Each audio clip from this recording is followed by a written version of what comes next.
Yibba yibba folks, this is Rex Hunt. I love all things fishing and football. A good young man of mine, Elaine Goodman, is going to be a star. Log on to gogoodman.com.au. I would like you to welcome to the studio Mr. Rex Hunt, footy commentator extraordinaire and fishing expert, fishing genius. Welcome, Rex Hunt, to the studio. I'm getting a little bit nervous. What mic you on? You're on mic 2, so there we go. Please don't get nervous, Elaine. We all have to start somewhere, and it looks like you want to be in radio, so you've got to get in there and go with the flow, but not too much of this great Rex Hunt and this sort of thing. For your listeners out there, I'm just an ordinary person, and what you do with your life is up to you. So, let's go back to close to the beginning. You're known nationally as a footy personality, a footy caller, footy commentator, but you're known internationally as a fishing expert. What came first?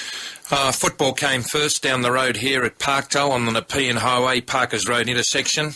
As a young man, I clearly was well behind the pack as far as ability was concerned, but I had the most important ingredient that I believe that you've got to have in life, and that's passion and self-belief. And while there was probably in the under-15s in the late 1960s, there was probably in that side 13 or 14 other kids who should have played league football. I was the only one who played, and I was fortunate enough to go to Richmond in the glory years and play 200 games, including, a couple of good seasons at Geelong and St Kilda. So that was virtually the beginning. But the fishing beginning happened a lot earlier than that, in 1956, the year of the Olympics in Melbourne, and caught my first garfish on the Mentone Pier, which is not there any longer. And so my love of fishing and football has taken me right through to nearly my 65th birthday, which is in a couple of weeks' time. Have they both come from your dad or your granddad, or are they both family things that have come through the generations? Elaine, a lot of people have asked me that, and I've done interviews in London, Budapest. I've done an interview in Prague, in the Czech Republic, and all over Australia. My father was not a fisherman. He wouldn't know one end of a fish from the other until the fish opened his mouth. As far as football's concerned, his only connection with football is that he hated Collingwood, because my mum barracked for Collingwood, so that put a bit of strain under the matrimonial banner that my mother and father lived with in Birdwood Street, Parkdale. But on a serious note, my father was a great supporter of myself, and I was fortunate enough in life to realise that you've got to do things you love in your life, and my first love was fishing, and still is fishing, and football has played an unbelievable part in my ability to earn a living. So we're going to start with your footy background. We've got a couple of fan questions about fishing a little bit later on. But we'll start with footy. Straight out of school, you became a police officer. Yes, I did. Was that always the plan? No, it wasn't. Funnily enough, my father thought I should get a job with a bit of security, and every second week, every fortnight, there was a paycheck. And my mother thought I'd look good in a uniform. So what a absolutely CV to take. I had 14 years as a policeman. I started off in the cadets, which was a terrific program. And I'm disappointed that it's not there for kids to go and just understand. I reckon school is fantastic, but I reckon when you really start to learn is when you leave school and you get out in the big, wide world, as, perhaps you and Alex, who's sitting next to me, would sort of comprehend. But the thing about it is that it gave me some security, it gave me free train travel, and it gave me the opportunity to concentrate on football. But then towards the end of my football career, when I was 28, which sounds very, very young because a lot of the players are just warming up at 28 now, my knees were gone and my fingers were gone and the game had passed me by, I then realised, I think, the greatest lesson in my life. I'm working at a job that I don't like. Everything I did in the police department was involving people's misfortune.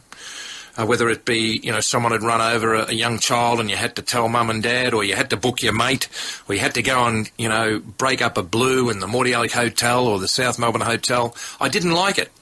So I took a little bit of long service leave, of which, I'd accumulated 3 months, and I decided to just follow my dream. I'd been, reading a few books about following your dream, and Jack Nicklaus early in his career said, I like golf and that's why I'm good at it. So I thought, what am I good at? I'm good at catching fish. And also, I wasn't a bad footballer, but I love listening to football commentary. I'll give the commentating a go. And in 1979, after retiring from Sandringham in the VFA, I got a job at 3AW and spent 2 stints there, totalling 24 years, and think I did okay. And was it hard to juggle being a police officer with playing AFL footy? Oh, good question. I think to be successful in the world, and you two young men here will understand, you have to make sacrifices.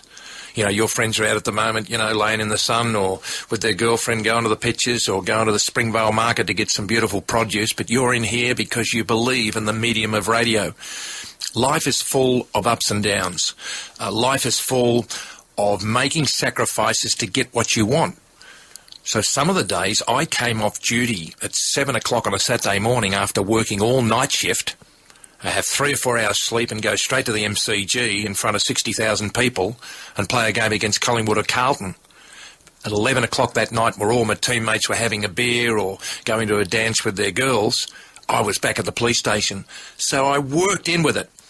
It was a great bit of discipline, which I believe is the best discipline, and that's self-discipline. I knew I had to do it to be able to juggle both my career in the police department and what I really was inspired to do was play league football. And what about the training schedule with footy? I know back then it wasn't as hard to... Well, it wasn't as... what's the word? It wasn't as... Wasn't full-time. Everyone had a job. Yeah. And we trained, say Monday, Wednesday, Thursday, and on Tuesday, if you weren't up to scratch and you weren't taking marks or you were a little bit puffed in the last quarter, you did some extra. And that was semi-professionalism. And then it became totally professional. You've got to understand that when I started playing at Richmond in the under-19s, the decimal currency wasn't in. And I think I got something like 11 shillings a week for playing for the seconds, which is $1.10. You take $1.10 to Safeway now and they tell you to go away. You can't even buy a newspaper for that anymore. No, you can't. You used to be able to buy a newspaper in Melbourne for threepence, which is 3 cents. But that was the days, you know, when my father was on about 400 threepences a week. Yeah, my dad always used to go on about 10-cent fish and chips. Yeah.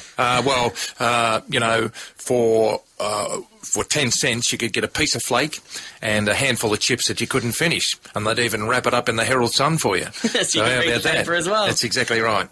And after being drafted by the Richmond Footy Club in 1968, did you ever think of giving up your police work and focusing... Well, you couldn't, because your police work would have been your main income. All of the stars in my time, and, you know, you young blokes here in the studio mightn't comprehend, but a lot of people out there listening can recognise the names of Kevin Bartlett, of Royce Hart, of Billy Barrett, Dick Clay, Francis Burke. I played with Ian Stewart, triple Brownlow medalist.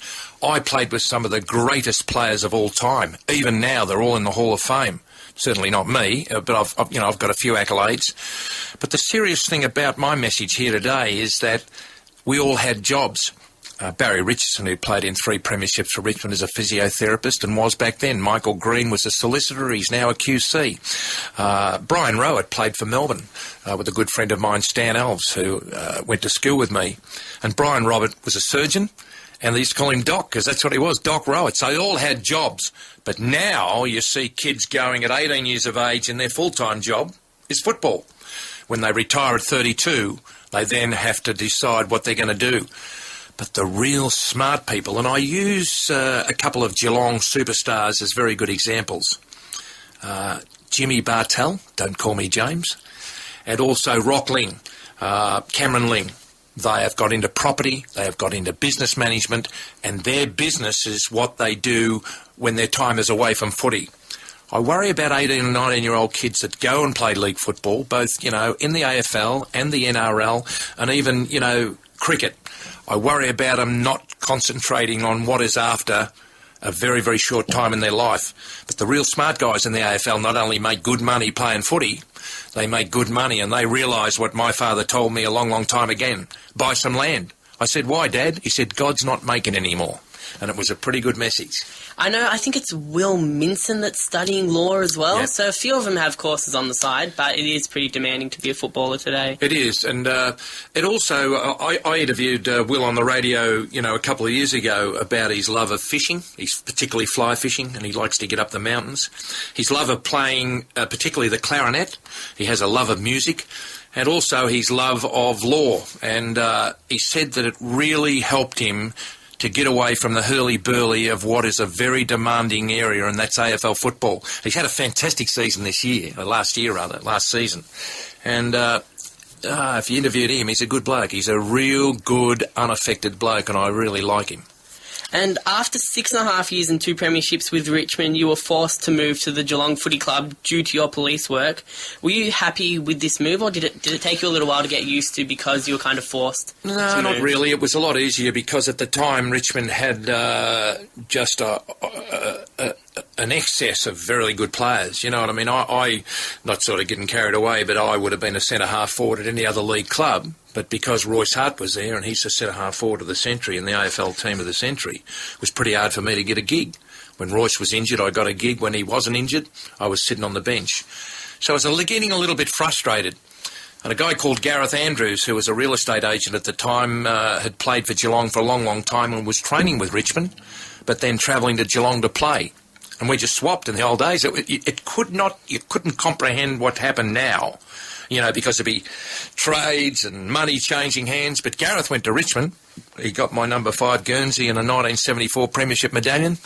I went to Geelong, got a block of land and a beautiful brand new Ford, and away we went. It was a pretty good deal. So it was also to, you know, enhance my qualifications in the accounting area, because I wanted to specialise as a detective in company fraud. And company fraud was a specialised area. You know, really, I'm highlighting that because blokes at the time were walking into the State Bank with balaclavas and shotguns and holding them up for money. But the real crooks was dressed in Italian suits and diddling the books at various organisations. So I wanted to catch them and expose them. That still happens a little bit. Not a little bit, my friend Elaine. It happens a lot. And, you know, I just think it's a horrible thing. But particularly for people who have worked hard to get their savings, and they put their savings into an organisation, and some mongrel takes it, give me a break. Not a little bit. String them up by the testicles. And show no mercy. That's a great image there, Rex. Fantastic for midday radio. And after 2 years with Geelong, you moved to St Kilda to finish up your AFL career. I did. What prompted you to make that decision? I had to get back close to Melbourne because I was a sergeant in the police department, and I was appointed to the leading officers in charge at St Kilda. So being a policeman at St Kilda and a footballer at Geelong didn't sort of match, particularly at that stage where I was training 3 days a week. Had a really good season down there, you know, finished second in the best and fairest to John Sammy Newman, ran fifth in the Brownlow medal, had a fantastic season. But then the travelling got to me a bit. So I knew just to combine the two that I've said to you and the listeners earlier on in this interview, to make sure that I could do the very best as a policeman and do the very best as a footballer, it was time to move back. And Geelong Football Club, who are dear to my heart even to today, they were very, very understanding and allowed me to go virtually free of any trade. And you said you finished up your police work and your footy career kind of around the same time. 1978, I had a year off working for 3AW, which I just loved, working with a guy called Harry Beitzel. Then I came out of retirement for 2 years because I just wanted a kick of the footy, and went down to Sandringham and just had an absolute ball. But then it was time to give it away and start thinking about my future, and that's when I opened up my first fishing tackle store, and that's really where the thunderball started, you know, of me with fishing and a profile. So when you made your transition from footy to commentating, you said you got straight into 3AW. Is that because you were a footballer? But even becoming a commentator, usually you have to do a little bit of junior footy and then make your way up. How did you get straight into 3AW, into the big time? I wrote a letter to Harry Beitzel, and I've got a saying, and I don't know who said it. The squeaky door gets the grease. If you keep on, like you kept my daughter to get me in here. Can you believe that on a beautiful Saturday afternoon, when I should be at Bunnings at Oakley, buying some beautiful water lilies for my goldfish so that the oxygenation of the water will be able to nourish them in the heat wave that we've got, that you've actually got me sitting here, a guy that has a fan club in Europe, and a guy who was at the Helsinki airport last year, and 2 Russian blokes came up and said to me, "Did you used to be Rex Hunt?" And you've actually got me, Elaine, in the studio. Now, what was the question again? How Like 3AW, that was the start, and that's pretty much the biggest. But I didn't commentate at first. But Harry had a crew called an Around the Grounds crew. And now we're going down to Rex Hunt at North Melbourne. Yes, North Melbourne 8-8-56 and Fitzroy yet to score. That's for the Mockapan scoreboard. So he went around to all these players, and then the opportunity came a couple of times to call finals. And all of a sudden, Harry said, oh, this bloke's not bad, and that's where it got. Then he came to me after 4 years and said, you're not going to improve here because Bill Jacobs and myself, we're the team, and I can't see any opening. I think you should go to somebody else. And I went to 3DB and called football for 10 years with the famous Mike Williamson. And he's the bloke that said, Jezelenko, you beauty! And we used to commentate between race meetings, and it was just fantastic. And then when the opportunity came when Harry Beitzel left 3AW, I threw my hat into the ring. I got the job in 1989 with full honours, and got shown the door in about 5 years ago after 26 years at 3AW, which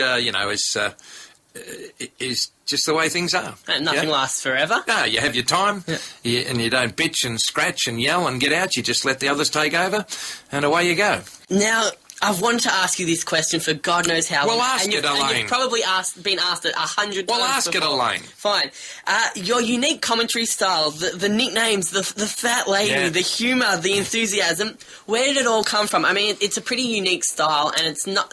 No one's done it before, and still no one's doing it today. You're the only person that kind of came out of your shell and just went crazy with it. Where did you come up with the idea? Because and who did you have to get it past? Nobody. I knew that being a clone or being a copier or imitator of Harry Beitzel wouldn't get me anywhere. I had to be myself. And I took a risk. And to take no risk is the biggest risk of all. Ron Barassi once told me that. So I just thought to myself, I'm going to give it the best shot. And I'm going to, with Gary, I'm going to, Yablat! And, it's a worm-burning, mongrel, finger-breaking punt kick and it's over! And all that sort of stuff. And I tell you what, it worked, and people just liked it. But then all of a sudden, Shane Healy at 3AW said people don't like it anymore, and that was the end of it. So you have your time. But just let me say, there's got to be a few lessons to anybody who's listening out there, is to have a go with what you believe, and if it doesn't come off, at least you've had a go. Don't be nearly in the cemetery and saying, 20 years ago, I should have done this, or 50 years ago, Rex Hunt told me to just believe in myself, and I didn't go on with it. You know what I mean? I'm stacking shelves at Aldi or Safeway or something like that, instead of being a broadcaster, which you want to be. And I think there's a real different description of a radio announcer as against a broadcaster. And you project your voice, and then you involve the listeners, and you feel the listeners through the microphone, and then, you live your dream like I have. And I will probably broadcast on the 12th or 13th round this year, my 2000th game, and that's a lot of football games. And that started off in 1979 when I had a dream, and I've been living it ever since. And you must have a really good memory to remember all the nicknames. Did you sit down with your commentary team before each game and just think of nicknames, or were they just off the top of your head? Absolutely and you just remembered? not. I reckon when you're unique, like that, you use the word, when you're unique, that the worst thing you can do is rehearse. The worst thing I could have done, what did I do? What did you do when I first came in the studio when you were playing that song? I fumbled for a little bit. And you just asked me if I would like to see the questions that you were going to ask. Okay. And I reckon that's weak as water if you actually say, yes, I'd like to. If I'm interviewing someone, they say, can you send the question? I say, no, I'd rather not interview someone unless I can come in here. The fact is that I'm prepared because it's all up here. You're prepared because it's all down there. And the thing about it is, if it skims along the turf, it's a worm-burning, mongrel, finger-breaking punt that died on its trajectory, or, the ball comes spinning back into play, or the bow and arrow archer, or, the cranium, Mill Hanna, or the golf ball is Earl Spalding because of Spalding golf balls. You can't rehearse or practice anything like that. It takes some guts. And you got to go with it. Sometimes it comes off, and other times it doesn't. Did you get instant feedback on it? The feedback was Mayor of Hiroshima. What was that? Goodness gracious me! And I got called into the 3AW offices. I said, "Well, that's me." And they said, "Oh, well, let it go for 3 or 4 weeks." And then all of a sudden, 3AW was number one and was number one for 25 years. They're not number one now, but anyhow, that's another story. Ooh, is there a little bit of bitterness there? Not at all. No? It's just a fact. It's a fact that, that we were number one more times than any other radio station, and at the moment, as Bondi said to me yesterday, 3AW is last, and they've got to do something about it, and I think they will, because they're a great station. Would you ever go back to 3AW? No, never, because once you have your go, you never go back. And I had my time, and it's the same as league football. When I was 28 years of age and kicked 2 goals on Jeff Southby in the last 4 minutes of the game against Carlton with 50,000 there at the old Moorabbin ground, people said, "Oh, you're retiring too soon." And isn't that better than saying he stayed on too long and made a fool of himself? At Sandringham, I kicked 10 in the last game in the preliminary final, in front of 8,000 people in a final, and people say, "Oh, gee, you could have gone on." Well, perhaps I could have. But the thing about it is, once your time is up, you either know it, or the bloke that's paying you knows it, and the general manager of 3AW decided that my time was up and would just butter things by offering me a piddly little existence just so that I wouldn't sort of go ape toppings, you know what I mean? The thing about it is, it was time to walk away and go to Triple M. And that's another story. Went to Triple M for 2 years, did well, didn't enjoy it. So I went to Benamafia and said, I'm not enjoying it, and now I'm with Croc Media, broadcasting right over the country on AFL Live, with blokes like Sandy Roberts and Peter Donegan and the big hairy cat Cameron Mooney, and our main man is Shane Crawford. What more could I hope on a Saturday afternoon to be there? The only thing that's better than being here is being here with you idiots today. Yes!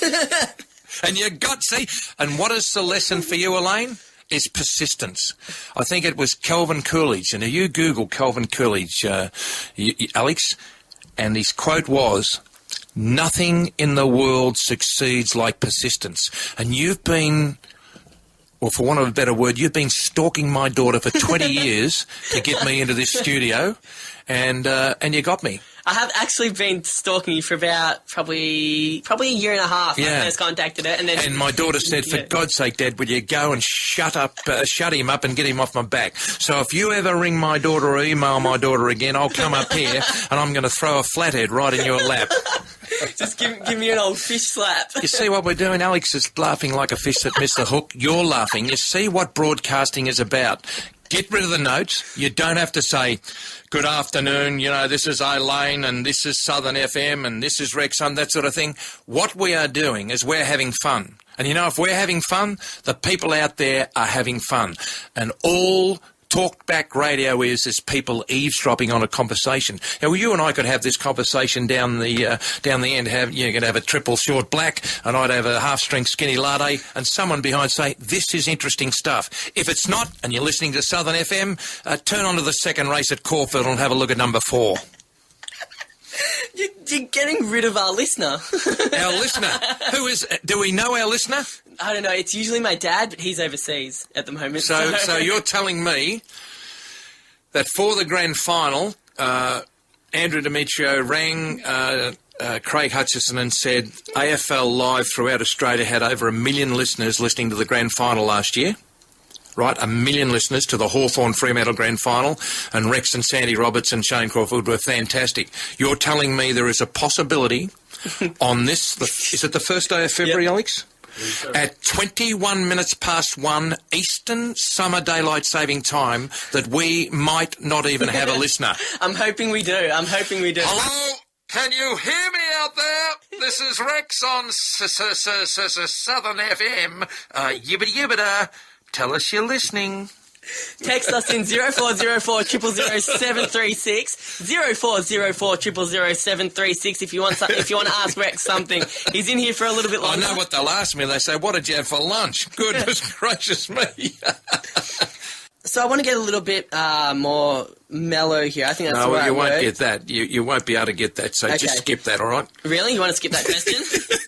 No, I really want to ask about him. Your old co-commentator, Clinton Gribus, who unfortunately passed away in early 2008, was that I mean, you said you got sacked from 3AW, but I also read that you left 3AW.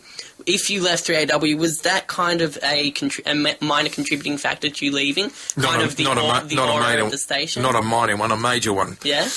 I remember it was a Saturday morning like this. This is afternoon, but it was a Saturday like this. It was hot. There was some lovely 2-year-olds racing at Caulfield, and I sat down and had a look at the parade, and the phone went, and Graham Mott, the general manager of 3AW, rang me and told me that Clinton had passed away. I was in shock. And then the real emotion came through. My wife and I that day were going to Ian Stewart's daughter's wedding. Ian Stewart, a triple Brownlow medalist and a very lovely friend, he and Susie. And I've been in shock ever since. And I've said publicly and privately that the day that Clinton Gribus passed away was probably the swan song for me at 3AW, because he was my partner.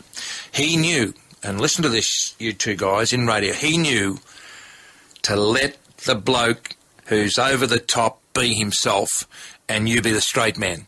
So when you asked a question, I've noticed this is very good and a very good tick in your hat. The fact of the matter is, when you ask the question, you don't interrupt and you just let the fella, the subject, continue on with it. But as far as Clinton's concerned, there is not a 5th of January that doesn't go by that I stand on the cliffs of the great Southern Ocean down near Malakuta and look out to sea and wonder what if. But there's no doubt about it. When I lost Clinton, I lost my direction at 3AW. Getting back to a little thing that you said, you read where I was sacked and you read where I left. Well, I did leave. But let me explain it. I suppose I was sacked because 3AW Shane Healy, who I called with for 5 years, and we were number 1 by the length of the Flemington Strait, and we were very good friends, and that's another story. He said to me, this is what's happening, we're getting Brian Taylor here, and we're going to make an offer for you to broadcast Sunday. So what he did, he made an offer that I could refuse. You've heard the term, he made an offer I couldn't refuse, you know what I mean, saying, I'll make you an offer you can't refuse. And The Godfather, who was it, what was his name? Al Pacino? No, that was, Marlon Brando. I'll make you an offer you can't refuse. As what's that? You either sign the contract or I'll blow your knackers off. You know what I mean? Now, that is a very, very big offer that you can't refuse. If you don't sign the contract, your orchestra stalls end up on the back of a Remington under and over number 6 shot up the wherever it is. So, but Shane made me an offer that I could refuse. You understand? Because I didn't have to do it financially, and I didn't have to sit down there when he was pointing to me like a little school teacher and say, this is what's going to happen. I said, Shane, no, this is not going to happen. This is going to happen. So I retired and walked out. And within a week, Triple M contacted me, James Brayshaw and Gary Lyon, and I nearly fell over. Well, I did, when they said, we want you to come and replace Brian Taylor. So as I said, I spent 2 years there. It was fantastic, and they were great to me. But I didn't fit in, because they're too young, and they speak a different language to me. So if I had trouble understanding them, what sort of trouble would they have understanding me? With a worm-burning, mongrel, finger-breaking, up-country punt kick. So why did you stay at 3AW for an extra 2 years after Clinton Gribus passed away if you didn't feel comfortable? Because I had a contract, and I was also... We had a fishing show that ran for a long, long time on 3AW. People out there might remember, or they mightn't remember, that on a Friday night, 6 o'clock till 7:30 was 3AW fishing. And it was just rating number 1 through the roof, and then we went to the football. And then they changed direction by going to the footy at 6, you know what I mean? They lost a very, very special part of the program, as far as I'm concerned. But I just think when Clinton died that was just about the yibbity-yibbita for me. It was time to sort of just take notice that my time might be a bit short, and it's proven correct. And you also said, I have this in a question as well, your 3AW manager, Shane Healy, told you to just tone down the enthusiasm a little bit. How did that make you feel? I mean, did you have proof that... Why do you think the ratings were declining if you had proof of that? Well, to my mind, the books that Graham Bond gave me, the ratings weren't declining, you know what I mean? It was big news when 3AW weren't number 1. And I can remember we got number 2 a couple of times, and might have got number 3 when they sacked Ralph Horowitz, and also they sacked Dr. Turf and Craig Hutchison. But then we came back up and bounced up to number 1 again. Shane said he did a survey, and the people didn't like me much anymore. Don't know where the book is, but I'd like to see it now. It might be actually in the National Museum, just sitting there and say, this is Shane's little school book, which is now the survey book. But, we have a bit of fun, and we've just moved on. So I'm guessing you don't really have much a relationship with Shane Healy anymore? Well, when you say we don't have much of a relationship, that's not correct. No? We have no relationship. Oh, right, okay. Not much. So he's not someone you call, let's go reminisce over a coffee down by St Kilda here. Or Shane knows my phone number. Yeah. And I tell you what, I'll bet my last 10 cents he never calls me. Okay. And that's fair enough. Hey, That's fair enough, yeah. no drama. He's got his job, I've got mine. The thing about it is, he made a decision and I respected it. I made a decision and I expect him to respect me. End of argument. What was the question again? Get on with it, Elaine. I've got 10 minutes. You've got 11 minutes. 11 minutes, okay, so... And after you said after being at 3AW for some 24 years, you moved to Triple M. Did it take a while? Did you ever actually make a kind of chemistry with that cast? Not at all. No, not at all? No, what I was employed to do was just call the football. It was pointed out to me that the yibba yibba and the worm burner and the bang and fat lady. the fat lady and that wasn't part of Triple M. It was part of where you've come from, and it just didn't suit me. How do you reckon this is going? I'm having a blast. Well, I'm actually bored to the Scheisenhausen, but the thing about it is... No, I'm just joking. Let me just reverse the role. Who are you? What is your full name? Elaine James Goodman. And what are you doing sitting in the seat there this afternoon? I'm hosting my fortnightly show on Southern FM. Isn't that great? Is this a normal time slot? Yeah. And how old are you? I'm 23, just turned 23 yesterday. And how did you end up doing community radio? I studied, long story. I started interviewing people when I was about 15 when I lived up in Stawell. And I used to do podcasts for a local learning and education network up there. I used to get my interviews put on their website, and when I finished school, I came down to Melbourne. I took all my interviews with me, made my own website, and studied TV and radio at Holmesglen for a year and a half, got a diploma there, and then looked around for a radio station in the local area with a couple of mates that I studied with, and we found Southern FM, and here I am. That is fantastic. What do you do now to put food in your mouth? Besides, looking through the rubbish bins in Balcombe Road. Well, I still live at home, so yes. My mum helps me out with that a little bit. That's all right. So what for you, my friend Elaine, what is the vision? What is the short-term vision? What is the medium-term vision? What do you want to be? Considering that you may, with Alex, not understand, do you know the term, as far as a pop group is concerned, Masters Apprentices? They were one of the great rock groups, particularly, in the 70s and 80s, or even in the 60s and 70s. Their biggest hit was do what you want to do, be what you want to be, yeah. So what do you want to do, and what do you want to be? Well, actually, my dream is to be a host on 3AW, host or producer at 3AW, which is the biggest station in Melbourne, and has been for probably way before your time. And what are you doing to make that dream come true? I'm hosting a regular show, getting as many interviews as I possibly can. Does the management of 3AW know of you? Yeah, I've been into 3AW twice before, once to watch the Nightline show and once to watch the breakfast show, sit with the producer, have a chat with them, get to meet the hosts and everything like that, so they know who I am. So do you... A producer is a much different job than a host. Are you working on your voice? Do you think your voice is strong enough? Do you project yourself? Do you actually practice your voice? Well, last year, around June, I joined a Toastmasters club in Hyatt. So that was the reason for joining the Toastmasters group, to try and make my speaking a little bit clearer. I do speeches there, I do evaluations there, and it's just to make my speech flow a little bit more, help me think on the spot, and I think I'm getting a little bit better. Every waking moment you should, even when you're sitting on the loo or you're standing in the shower, you actually project yourself. And this is what I did. I used to go out to the night football in the late 1970s and practice broadcasting football, and then take the little tape back to 3AW, where a guy called Bob Quinn would listen to it and say, that's good, that's no good. You know what I mean? And then I would go back and improve. Without making mistakes, you can't improve. So just practice, and one day you'll say, there was a silly old fella back at the start of the last century who came into 22 Balcombe Road, Mentone, and what an idiot he was, but he told me to believe in myself, and now, I've taken Neil Mitchell's place on 3AW. You've done shows on Channel 7, footy shows on Channel 7, fishing shows, and you've also done a lot of radio. What do you prefer and why, TV or radio? Radio, because of the immediacy of it. I broadcast from my home studio this morning right around Australia a show called Off the Hook, which goes to SEN, and it goes to every rural station in southern Victoria, South Australia and New South Wales and Tasmania. And I just love it. I do it with my son-in-law, Lee Rayner. I do it with my son, who's out on the bay and rings in. And I just love the medium of radio. I like coming in here. I don't have any notes. I put my hat on. I'm looking at the clock and say, yeah, I've got another 6.5 minutes to go with young Elaine. That is what I'm doing. I reckon what I was, I did okay at football.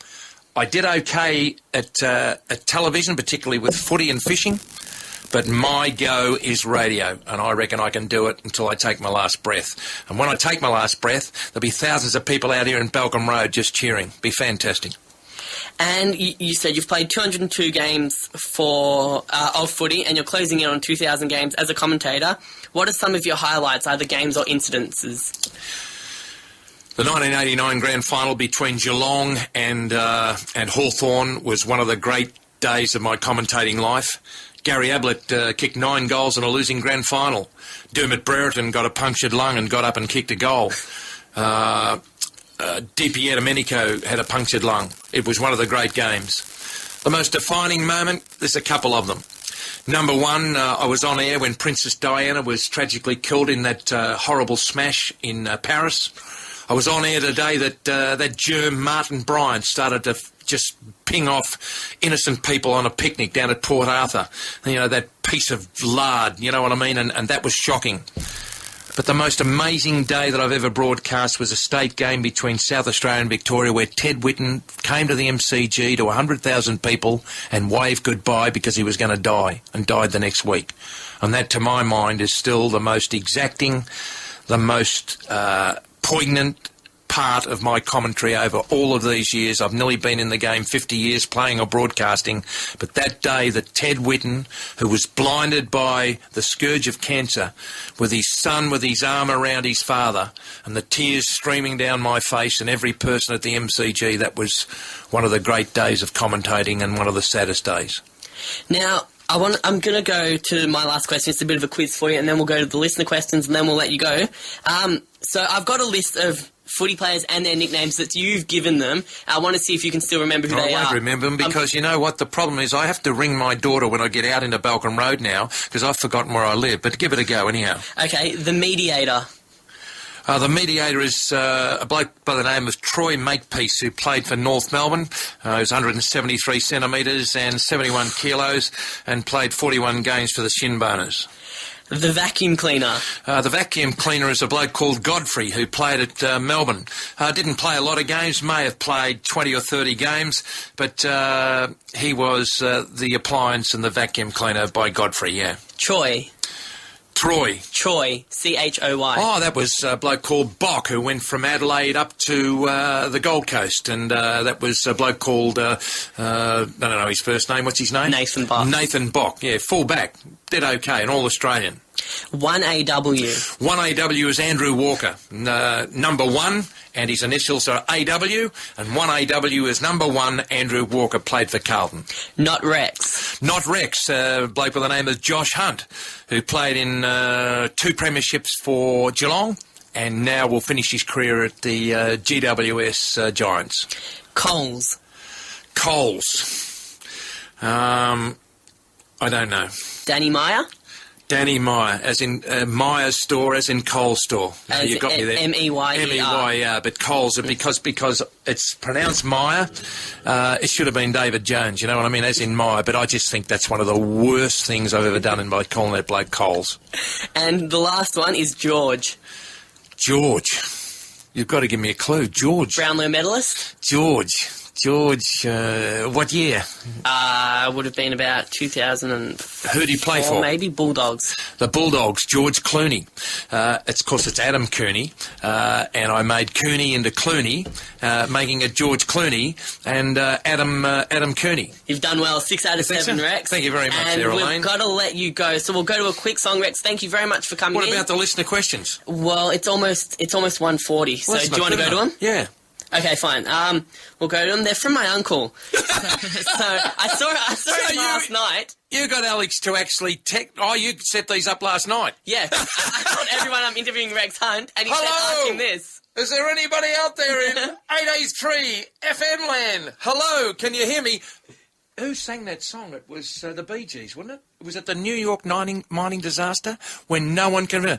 In the event of something happening to me, please tell my wife I love her. Get on with your uncle's question. Okay, so what do you think of the shark culling in WA? Is it a waste of time? No, it's not a waste of time. It's an absolute disgrace because man on Earth has no right to interfere with the animals of this particular planet, and killing sharks is a weak way of saying this is a quick fix. If you want to go swimming in the ocean, understand that you can get bitten by a shark. If you want to go swimming in a billabong at Darwin, you can get taken by a croc.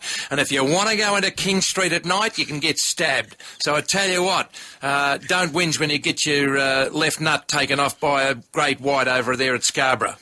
And the other question is, what do you think about the dredging that happened in Port Phillip Bay in 2008, and now they're dredging up in the Great Barrier Reef to try and get ships to come into the port? Yeah, I just think, what right do we have on this planet to actually make changes that are going to affect the future populations?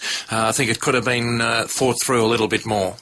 Rex, thank you very much for coming in at such, I guess, short notice. What, a year and a half? A year and a half? Short notice. I've had worse. I'm still trying to get Hamish and Andy after about 3 years. Hamish and Andy. I tell you what, if you get Hamish and Andy between 1 and 1:40 sitting in this particular chair, I'll give you one of my boats. Really? Yeah.